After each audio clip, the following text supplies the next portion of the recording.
Welcome to the Banker Lamp. Please enjoy the video. You're going to start Incognito now.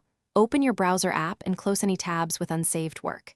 You do this so private data isn't accidentally stored.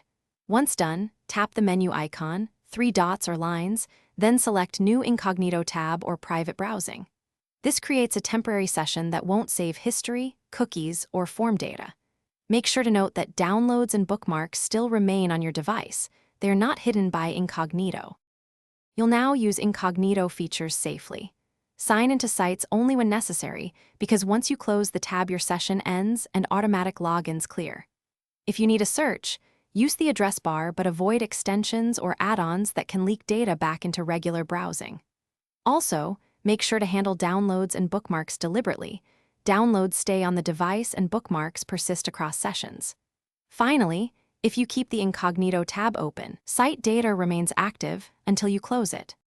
Finish by closing all Incognito tabs to clear the temporary session. Doing that removes cookies and form entries. If you still see history or saved logins, restart the browser and then the device. This often clears background processes or cached credentials.